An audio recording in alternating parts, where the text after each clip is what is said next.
Hi, friends. We're doing two videos today, and this one's by popular demand. It's on long COVID. Now, let me tell you, I've had COVID since January 2020 when it first came out, and I've had it 3 times in spite of having all the vaccinations. And I haven't gone on any vacations since then. I've gone maybe on a short trip to Columbus, Indiana. I'm in Madison, Indiana. Columbus, Indiana, and Bloomington and French Lick, Indiana. This is Diet Coke, but this is Bullet Frontier whiskey. Someone gave me a big bottle of it because it's fairly new. Tell you a little bit about it. It's a whiskey that was made in Kentucky a long time ago in 1987, and it's been renewed. I think it dropped out of sight, and then in Shelbyville, Kentucky, which is approximately half an hour from Louisville, Kentucky. Uh, that's where the distillery is. It's supposed to be one of the fastest growing whiskeys. I'm not a hard liquor drinker. Um, it doesn't do me good. So we'll stick with Diet Coke because I need to lose weight. But Diet Sprite's okay if you can find it. Do you know to find a diet drink without caffeine? Talking about Coke or I don't know, Seven Up.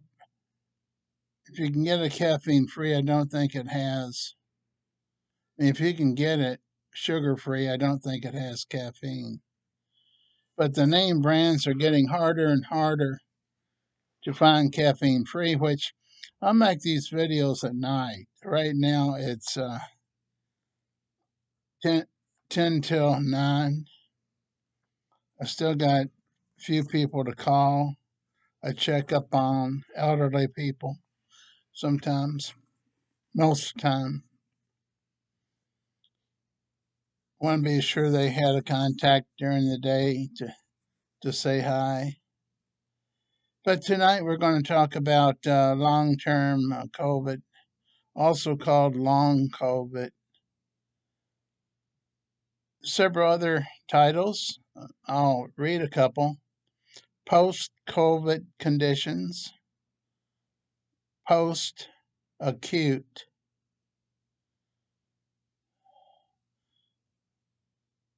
and post acute COVID-19. Those are the medical names, but I like the old common guy name, which is called long haul, HAUL, COVID. Like you're hauling something and it's going to go a long time. What you don't know is the doctors many times will say it'll be gone in 3 months, and that's considered a long COVID if it goes 3 months. What you don't ever hear is it'll last forever till you die for some people. And I've had it, 5 years and a half. Wait a minute, 4 years and a half since January. About 5 years. I think I think 4.5 years is probably more accurate than anything I've said before. I'm going to go over the conditions because some of you are going to wonder, do I have it or do I have something else? Well, we don't know because the doctors don't have a test for it. But here we go. You're going to have fatigue. That means tiredness. Yesterday, all day, I had fatigue. It was to the point where I even took a shower and went to bed at 9, read a book, got caught up in reading a good book. Next time I look, it's 12 o'clock. I thought, well, I'll just read a few more minutes, and it was 1 o'clock. Before I actually stopped the activity in my brain, and some of you know what I mean when I say you can't turn your brain off, it was 3 o'clock. And I had to take some over-the-counter medicine to help close it down, close that activity down. I won't mention it because somebody will have a doctor report me for practicing medicine without a license. So we won't talk about anything other than go to the drugstore or Kroger's and try out different kinds of over-the-counter medicine, which is what I did. Okay, in addition to being tired like a dog that hadn't been fed or watered during the day, you got memory loss. I'm talking from experience. This isn't something I got off of Cleveland Clinic's website or one of the other big hospitals. You got memory problems for sure. Then concentration. That can be a funny term because concentration means you want to really look at what you're reading or thinking about, and your mind's going to drift if you're not interested. So, concentration to me isn't a biggie, but my memory is. My memory is sliding. It's been sliding more the last year than I care to talk about. Now, let me say in the beginning, toward 2020, didn't have the memory problems, but I started falling. I tried to open the door to go in the house and I'd fall. I'd go to the refrigerator and I'd fall. Well, I went up in the attic to change furnace filters and I fell and couldn't get back up. I really for 20 minutes. I was between two 2x4s. I didn't want to fall because if I did, I may land in the garage on my car. One person did. He was a doctor. He barely survived. So they don't make those new houses with attics that have plywood across the whole floor anymore. Just 2x4s. Be careful. If if you decide to buy a house or have a house, be careful And what happened in my case, I was told I was dehydrated, and that was causing me not to be able to push myself upward. I finally kept reaching up toward whatever board I could get. I thought, for gosh sakes, I'm going to have to call the ambulance, but I didn't have to. I pulled myself up and sweated like a pig or a hog from the heat, being dehydrated. But I didn't need any more support than that. Take a shower, of course. Okay, along with that, there's muscle pain that you might experience. The memory problems actually is called brain fog, so that's a cute name. If you hear it, you'll know what it is. It's because you can't remember people's names, you can't remember quite what day it is, you can't remember what you're going to do tomorrow, you can't remember. Well, that's just the start of what you can't remember. I'm not. I'm not going to talk about how it's affected me because it seems to be getting worse, and I don't want to talk about it. Short of breath, I go up and down the stairs, and sometimes I can feel pain. Hard to breathe, but pain in my legs. And I think, this is like climbing a mountain. Yeah, it's like climbing a mountain. Well, those are some things I've experienced. Now, along with that, I've been prescribed high blood pressure medicine. So I've seen that listed, the Mayo Clinic site, I think, and mood swings. I try to control the mood swings because they affect other people. I don't care if I get depressed or anxious because that's been they've been my friends for a long time. Depression and anxiety, they visit here, and I don't invite them. They don't even knock on the door. Sort of slide in under the door, sit down on the couch with me, and say, "Hey, Jim, I'm depression, and here's anxiety, and we're gonna visit for a while and eat with you and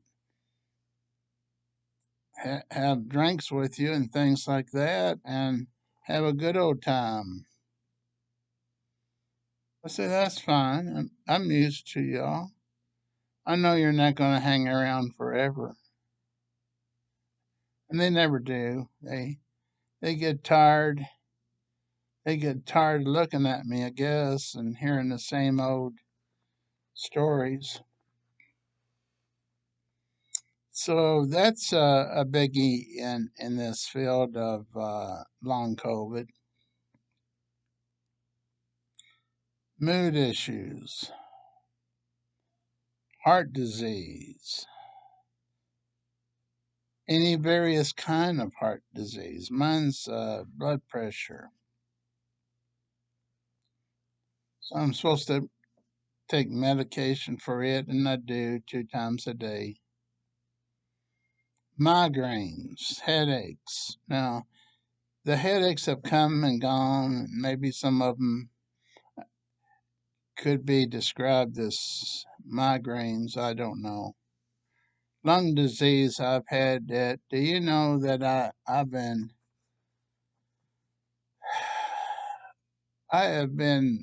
messed with so much with diagnosis of lung disease. They had me where I thought I was going to die in 6 months from emphysema. And I started out with bronchitis, chronic bronchitis, COPD, and then from COPD, and they say that's progressive and will never go backward to be cured. Now they got me down as emphysema, which there's a few stages, and I was trying to figure out if I was at the last stage and would be here in 6 months, still living. And then the last one I'll mention is chronic kidney disease. I think it's got about 4 stages. You don't want to wish for kidney dialysis.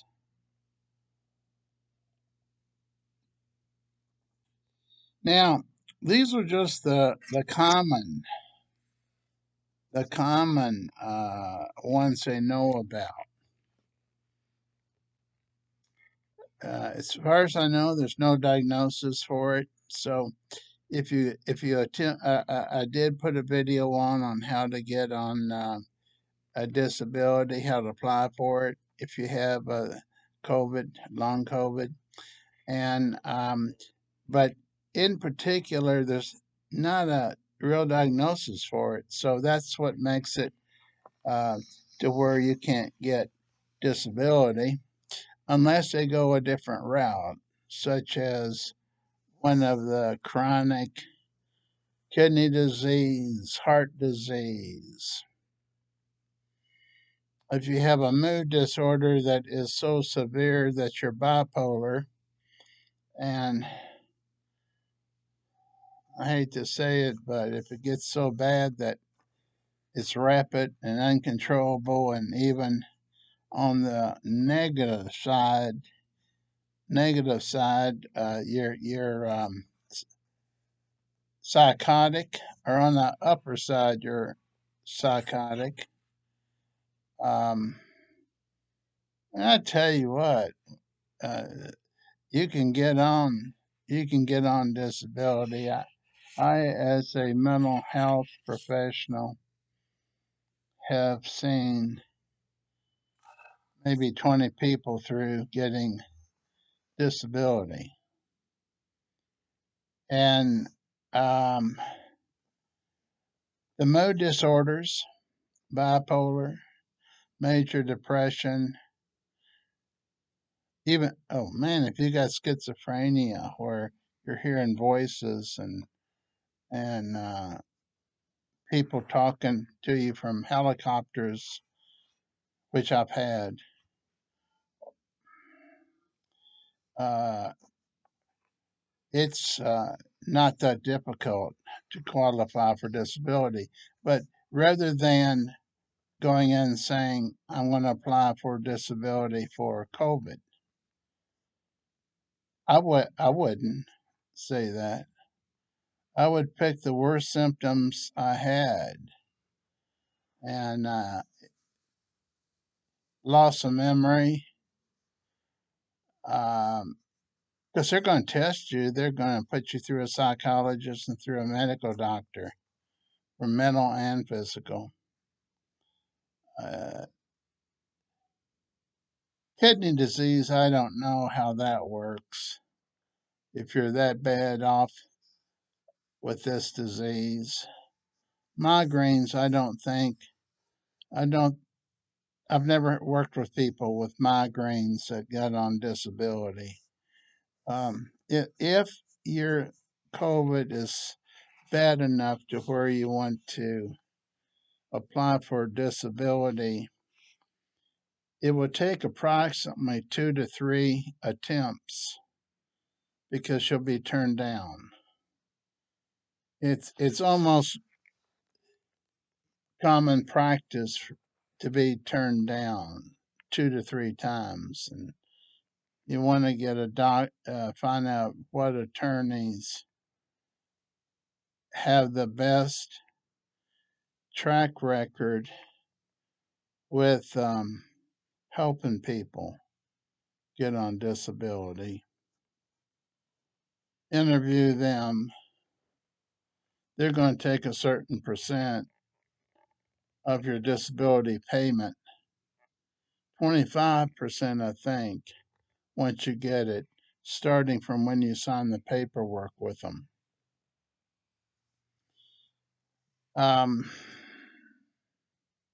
If you're going to go for disability,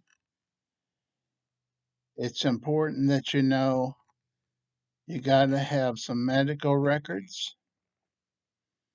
And if you're going to go the route of schizophrenia or bipolar disorder or severe depression or any of the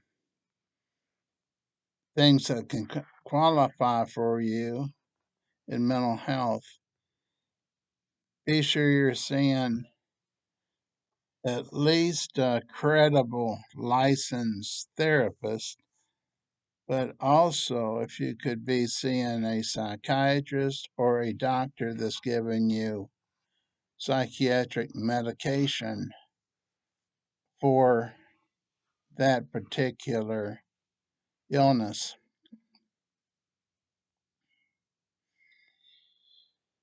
Um, if you have both a medical and physical problem or problems, rather, the chances are greatly increased that you'll get on disability quicker. I've always heard that mental disabilities are quicker to qualify for than physical disabilities because they got to get all the records in. They want to look at the X-rays and all that.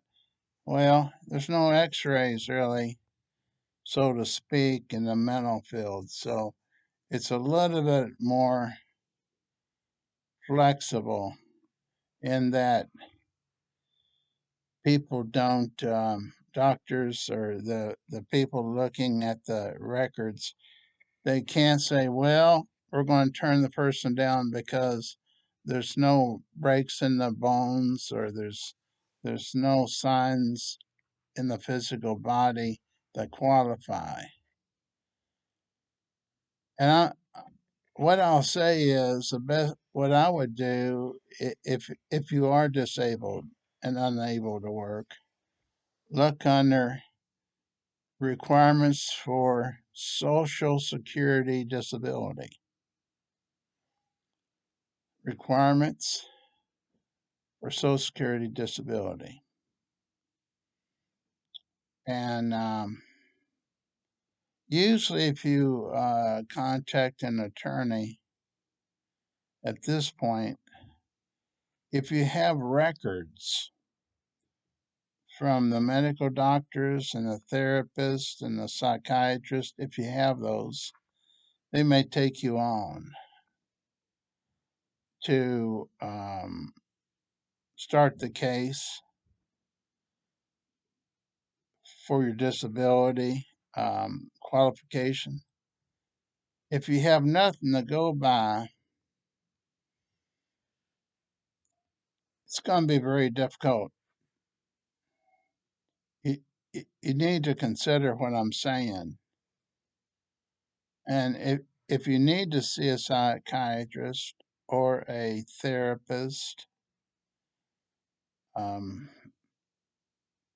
licensed clinical social worker, licensed marriage and family therapist, there's several licenses.